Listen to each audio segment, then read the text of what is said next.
네, 오늘은 세계보건기구 WHO가 설립된 지 45년째 되는 세계보건의 날입니다. 지구촌 전 지역에서 문제가 되고 있는 질병인 에이즈는 세계적으로 5초에 한 명이 감염되고 또 10초에 한 명이 사망하는 위험한 질병이기도 한데요. 네, 오늘 CTS 뉴스 더보기에서는 한국가족보건협회 김지연 대표님을 모시고 세계보건의 날을 맞이하여 에이즈의 가장 큰 원인인 동성애와 그 문제점에 대한 이야기 나눠보겠습니다. 네, 대표님 안녕하십니까? 안녕하십니까? 네, 저희가 앞서 이야기를 한 것처럼 오늘이 바로 이 WHO 세계보건기구가 설립된 날이자 또 세계보건의 날인데 이런 보건의 날을 맞아서 이 한국의 어떤 보건 상태라고 해야 될까요? 보건의식, 위생의식은 좀 어떤지 먼저 말씀을 해주시죠. 네, 우리나라 굉장히 이제 보건 의식이 많이 향상됐고요. 네. 그리고 개인적인 보건 의식도 향상이 됐고, 이제 이게 그 단위로의 이제 보건 의식도 향상이 됐습니다. 그래서 사실 개인이 아무리 깨끗하자고 하더라도, 예를 들어서 난 손을 자주 씻는다. 굉장히 중요한 개인 위생이거든요. 그래서 손을 자주 씻고 싶어도 사회적으로 그러한 위생 인프라가 구축이 되어져 있지 않으면 그것을 지지해주지 못합니다. 예. 예를 들어 상하수도 시설이 있어야 되고 그러한 상하수도 시설을 이용할 수 있는 화장실이라든지 그런 게 있어야 되거든요. 근데 이제 우리나라는 눈부신 경제 발전 속에서 이런 인프라도 같이 이제 좋아지는 경우인데요. 네. 그러다 보니까 이제 대표적인 위생 시설인 정화조. 네. 정화조로 사람들이 어떻게 생각하시는지 모르겠지만 굉장히 위생 약학이라든지 위생학에서 중시하는 부분입니다. 저도 이제 약대 다닐 때 위생약학 시간에 정화조의 구조를 배웠었습니다. 네. 그게 실제로 위생약학 책 안에 있습니다. 정화조의 구조가. 왜 그러냐면 이 정화조라고 하는 것은 소위 말하는 우리 분변, 배설물을 이 인간이 생활하는 공간으로부터 분리시키는 기능을 합니다. 그래서 아무리 본인이 잘 씻고 해도 가까운 곳에 분변이 노출되어져 있다면 병에 잘 걸릴 수밖에 없거든요.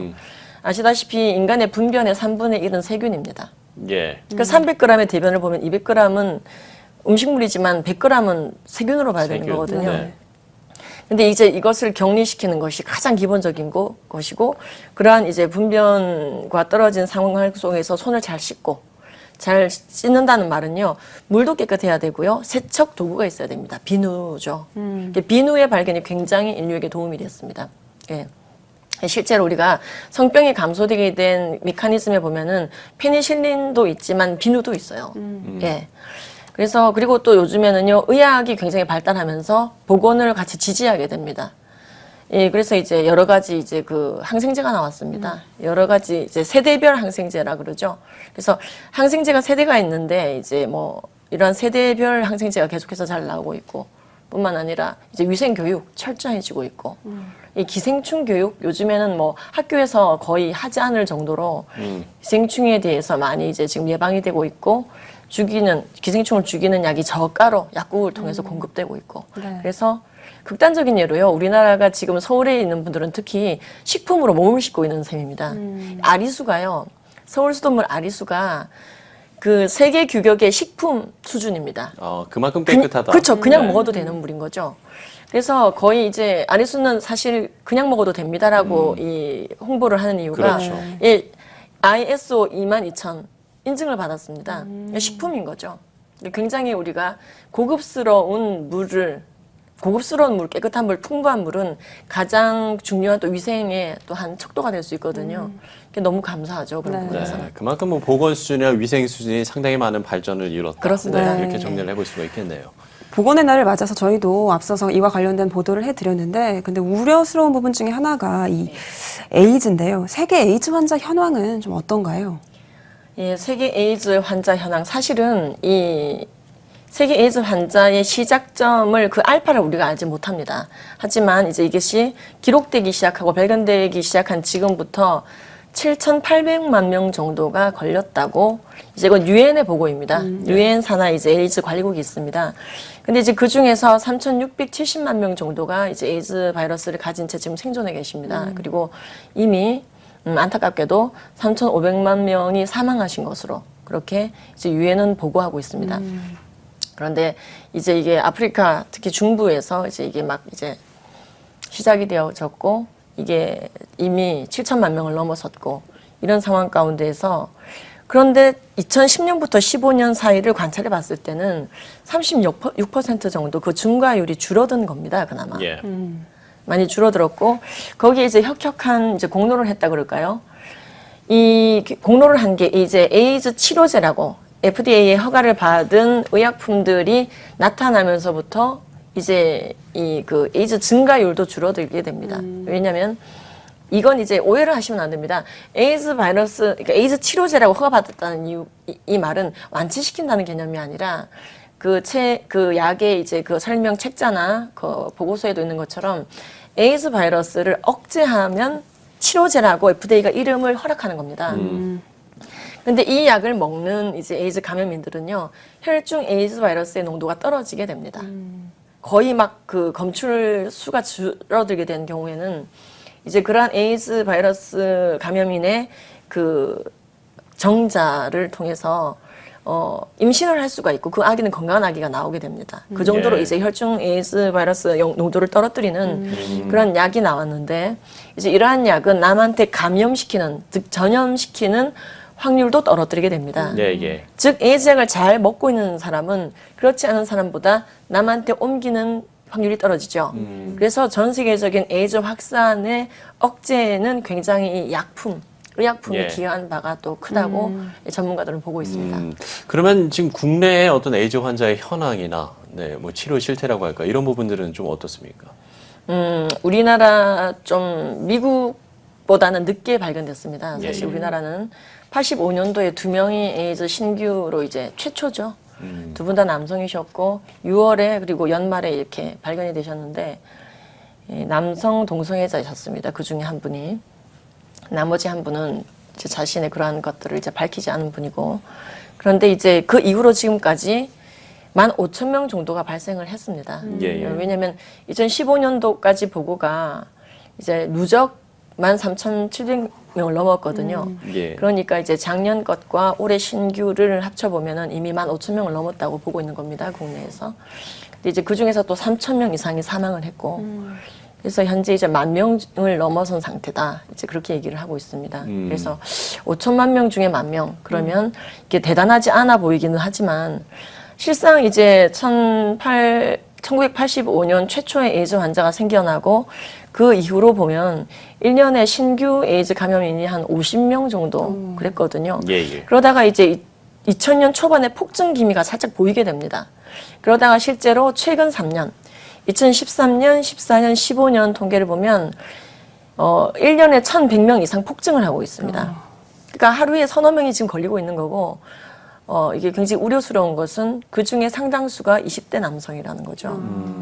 대학생. 네. 그래서 이제 굉장히 이제 좀 경악스러운 상황에 있고 이것에 대해서 이제 우리나라 그때 윤종필 의원이 이런 말씀을 하셨어요. 보건복지위신데 이분이 이제 전 세계적으로 아까 말했던 것처럼 에이즈 감염이 그 증가 추세가 36% 정도 10년부터 15년 사이에 최근 6년 새 줄고 있는데 예. 한국은 그 같은 기간 동안에 465% 오히려 증가를 했나 보죠. 그렇죠. 증가를 한 거죠. 그래서 이것에 대해서 질병관리본부를 언급하십니다. 뭐라고 하냐면 이제 그 90억 원 정도의 그 에이즈 예방 예산을 쓰고 있는데 이건 실효성이 낮다 이렇게 표현하셨어요. 실효성이 낮다. 제대로 하지 못하고 있다는 거죠. 많이 갖다 쓰고 예방을 못하고 있는. 그래서 전 세계적인 에이즈 발병 추이에 역행하면서 증가되고 있는 그 에이즈 예방 실패 본부인 거죠. 예, 그러니까 이제 시민들이 화가 나서 작년 여름에 4개월씩 시민단체들이 그 앞에서 시위를 하고 예. 보통 문제가 아닙니다. 이게. 의료계는 좀 반응이 좀 그러면 어떻습니까? 지금 어쨌든 이제 증가하고 있는 상황인 그렇죠. 거죠. 걱정을 하는 거죠. 걱정스러운 것이고 지금 우리나라가 이제 에이즈에 걸린 분들을 보면 그 15,000명 정도 분 중에서 네. 실제로 수혈로 에이즈에 걸린 분이 거의 이제 46명 수준에서 끝나고 혈액제제로 감염된 분은 95년도 이전에 끝났고 예. 이제 99.9% 성관계로 에이즈에 걸리고 계시거든요. 그러면 이제 이러한 것들이 어떤 성관계냐? 에이즈에 걸린 사람의 혈액이나 성액이 내 피 속으로 직접 들어오는 성관계. 그것에 대해서 이제 미국 질병관리본부 같은 경우에는 남자 간 성관계 시에 여자 역할을 하는 사람이다라고 명시하고 있습니다. 예. 예. 그 다음에 두 번째로 에이즈에 많이 걸리는 위험 행동은 남자 간 성관계 시에 남자 역할을 하는 남성 이렇게 되어 있습니다. 그러니까 그냥 남성 간 성관계도 이렇게 여자 역할, 남자 역할로 세분해서 얘기를 하고 있는 거죠. 바터밍, 타핑 이런 용어를 쓰고 있습니다. 그런 말을 설명하면서 근데 이제 우리나라는 질병관리본부 이제 홈페이지에 들어가 보시면 아시겠지만 예.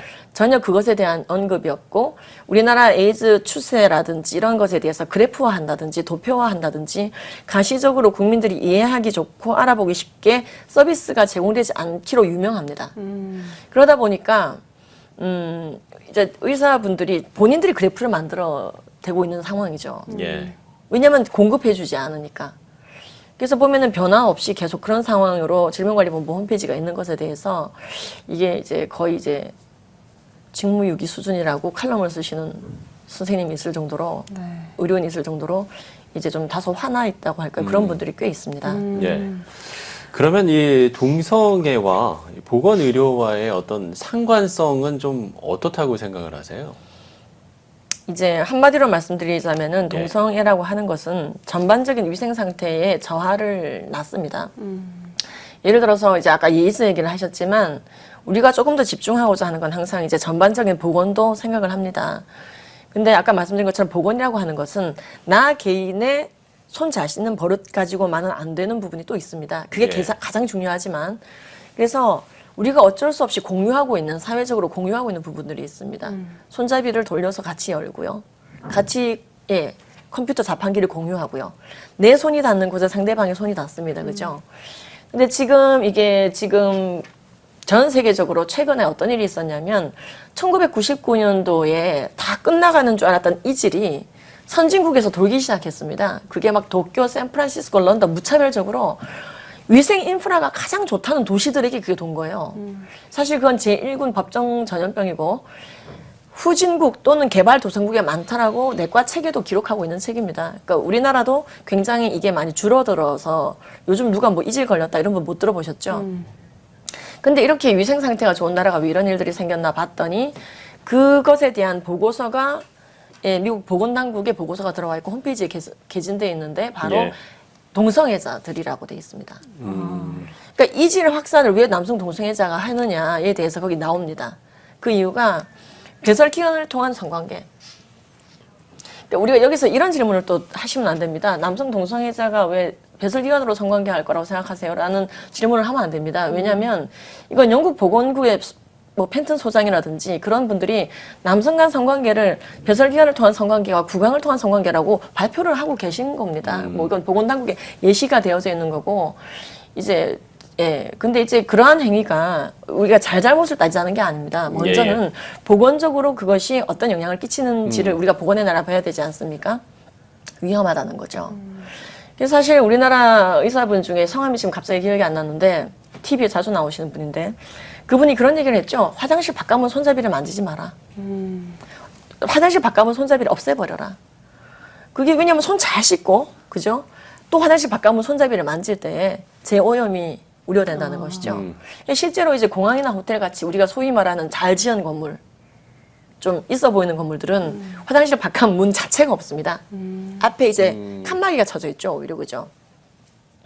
근데 하물며 이 배설기관에 손이 혹시나 닿았을까 해서 손잡이까지 없애는 마당에 이 배설기관을 통해서 어떠한 행위를 한다. 그게 뭐 짓궂은 장난이 됐던 성행위가 됐던 여러 가지가 있다면 그 사람은 반드시 손을 자주 씻어야 되는 겁니다. 유달리, 그죠? 손톱을 자주 깎아야 되는 것이고. 그런데 이제 이러한 위험 행동을 하는 자들이 이 그 보건당국 표현에 따르면 MSM, Man Who Have Sex With Men, 남성과 성관계 가지는 자고 그들에 의해서 이질이 다시 이제 돌고 있다. 그래서 이제 또 서구의 어느 박사님의 보고서에 따르면 이 남성 동성애자들의 이질이 내성을 띠는 경우가 많다. 그래서 이런 표현을 하셨어요. 남성 동성애자들의 이질과 그들에게 만연되어져 있는 에이즈가 같이 만나서 퍼펙트 스톰을 이루고 있다. 허리케인과 허리케인이 만나서 큰 이게 폭풍 이게 되는 게 이걸 퍼펙트 스톰이라 그러더라고요. 근데 이제 그런 표현을 하면서 굉장히 엄중하게 경고하고 있습니다. 근데 이제 이 이질이라고 하는 것은 수인성 오염이기 때문에 그러한 자들, 이질균이 손에 묻어있는 자들과 손잡이 공유를 통해서 남들에게 갈 수가 있습니다. 그래서 사실은 에이즈 감염이라고 하는 것은 생활 감염은 이루어지지 않습니다. 성행위 감염으로 보거든요. 그래서 성병으로 분류돼 있죠. 그래서 이제 에이즈 예방은 사실 어찌 보면 굉장히 쉽습니다. 에이즈 환자를 만나더라도 그 사람의 혈액이나 정액이 내 몸속에 들어오는 행위를 안 하면 되죠. 그러나 이제 이질이라든지 A형 간염 같은 손잡이 공유, 그러면 그 손잡이 만진 손으로 내가 이제 잘 씻지 않고 햄버거를 집어 먹었다. 뭐 그렇지 않습니까? 김밥을 집어 먹었다. 사과를 집어 먹었다 하면 그게 이제 그 위생약학에서 말하는 표현으로 fecal oral transmission입니다. 대변 구강 오염이라고 불립니다. fecal oral. fecal이 오랄로 왔다. 씻지 않은 손을 얘기하는 거죠. 네. 그래서 이제 이 씻지 않은 손에 의한 위생 상태의 파괴가 이제 어떠한 자들에게 일어나는가? 손 안 씻는 사람 예. 또는 그런 분변 친화적인 삶을 사는 사람. 예를 들어 어떤 아이가 계속해서 항문을 긋고 만지고 하는 습관이 있다. 습관적으로 무의식적으로. 그럼 이제 그 아이는 아무래도 fecal oral transmission에 잘 노출이 되죠. 그 주변 사람들까지도. 네. 그래서 이제 이 그 개인 위생이라고 하는 것, 보건이라고 하는 것은 아까 말씀드린 것처럼 결코 나만의 것은 아닌 것이죠. 내가 남을 배려해야 되는 부분도 있고. 그래서 우리가 아무데나 대변 보면 안 되는 겁니다. 예. 나만 시원하다고 되는 게 아니에요. 네. 그래서 대변을 그런 식으로 처리하면 처벌을 받는 거죠. 그래서 이제 우리가 이미 잘 있는 대표적인 위생 시설이 이제 정화조, 상하수도 시설, 그다음에 공중 화장실에 있는 비누, 그다음에 이제 모든 이제 의료기관에 있는 모든 세균이나 충을 죽이는 의약품들. 그 외에도 여러 가지가 있습니다. 시체 처리에 관한 것도 위생에 관련된 법규가 있어요. 예. 여러 가지가 있는데 이제 가장 기본적인 상식선에서 네. 예, 위험한 성행위는 하면 안 된다. 이것도 이제 보건상의 하나의 중요한 인프라, 교육 인프라가 돼야 되는 부분인 거죠. 네. 그래서 열심히 교육해야 됩니다. 예. 네. 그러면 이런 질병 문제뿐만 아니라 동성애가 우리 사회에 어떤 영향을 좀 미친다라고 보시나요? 빙산의 이제 일각이긴 하지만 이런 에이즈 문제가 있죠. 예. 저는 이제 이걸 개인 보건 중에서도 육체적인 보건의 문제로 이걸 본다면 네. 사실 정신적 보건의 문제로 본다면 더 크다고 봅니다. 동성간 성행위를 하는 자는 이성간 성행위를 하는 자보다 자살률이 굉장히 높은 것으로 드러나고 있습니다. 예. 예, 아시다시피 이 자살감이라고 하는 것은 우울감과 많은 관련이 있습니다. 우울감. 그래서 살고자 하는 욕구가 굉장히 저조해졌을 때 일어나는 극단적인 행위인데 이게 이제 그 동성애자들 1대1로 일일 상담하신 이 프랭크 박사와 그 의사팀 동료가 있습니다. 10년 이상 그 상담을 해온 이분들이 내린 결론은 자신들에게 상담을 왔던 여러 가지 이유로 상담을 왔던 남성 동성애자들의 상당수가 자살감을 호소했는데 일반인들과 비교해 봤을 때 25배나 더 많은 자살 충동을 느낀다. 예, 근데 이제 그 원인에 대해서도 이분이 얘기한 부분이 있습니다. 예. 예, 일부분 차별에 의한 부분이 있어요. 사회적인 낙인 이런 것도 있지만 사실은 그러나 더 많은 확률적으로 봤을 때 넌 언제 자살하고 싶었던 것인가 라고 물었을 때 많은 경우에 나의 매독 때문에요. 나의 성병 때문에요. 그 다음에 나의 마약 이런 거. 그 다음에 이제 소아 성폭행을 당한 기억. 그래서 우리나라 이제 국내 자료에도 있습니다. 여가부 자료로 제가 기억하는데 한번 체크해 봐야 되겠는데요. 거기 보면 이제 수치는 제가 기억이 납니다. 이성간 성관계를 경험한 자들에게 당신의 첫 성경험이 성폭행에 의한 것이었냐라는 질문에 10% 정도가 그렇다라고 했습니다. 예. 근데 이제 동성간 성행위를 경험하고 있는 자들에게 당신의 첫 성경험이 성폭행에 의한 것이었냐 38%가 그렇다고 답했습니다. 4배 정도 높죠. 그래서 이제 이러한 것들이 개인의 정신 보건에도 영향을 준다 이 말씀을 드리는 겁니다. 이게 성폭행이 아니어도 그렇습니다. 자발적 남성간 성행위를 하더라도 그렇습니다. 미국 군대 같은 경우에는 군대 내에서 학문 성관계를 인정합니다. 최근 들어 그렇게 됐는데요. 참 놀라운데 이제 미국 군대는 굉장히 정신력이 강한 분들이 군대를 갑니다. 예, 직업 군인이죠. 우리나라처럼 의무적으로 가야 되기 때문에 군인이 될 수 있는 레인지가 굉장히 넓은 나라와는 다릅니다. 딱 정말 군인스러운 사람만 이제 군대에 이 꿈이 있는 분들이 가는데 정신력이 굉장히 강하시죠. 체력도 강하시고. 근데 그 안에서도 보면은 동성간 성행위를 하는 분들이 그렇지 않은 군인보다 3배 더 자살을 해요. 근데 이게 개인 정신 보건에 좋지 않다는 것이죠. 네. 그러면 올바른 성의식을 확립하기 위해서 한국교회가 감당할 수 있는 역할들은 어떤 것들이 있을까요? 예, 먼저 이제 그 쉐마의 말씀을 기억해 봅니다. 우리가 하나님을 온 몸과 온 마음과 온 뜻을 다해서 사랑한다는 것에 대해서 나오는데 신명기에 보면 예. 집에 앉았을 때든지 길을 갈 때든지 누워 있을 때든지 일어날 때든지 우리 아이들을 말씀으로 강론하라고 되어져 있습니다. 근데 이제 우리 아이들을 우리가 옆에 그렇게 24시간 끼고 있을 수가 없잖아요. 그래서 사실은 학교에 보낸 순간에 아이들에게 어떻게 강론하느냐. 아이들의 교과서, 교육부 지침서, 성교육 지침서를 동성애를 옹호하지 않고 바른 성교육을 하는 쪽으로 지켜나가야 됩니다. 예. 그러면 내 곁을 떠나 학교에 가 있는 동안에도 주님께서 죄라고 하신 것은 죄라고 가르칠 수가 있는 것이죠. 그래서 최소한의 그러한 올바른 성교육이 들어갈 수 있는 학교 문화, 그리고 이제 문화 콘텐츠도 그렇습니다. 자유주의성이 아니라 정말 혼전 순교를 이제 가르치고 더 강하게 가르치고 그르다라고 하시는 것에 대해서 우리도 그르다라고 가르치는 거예요. 모든.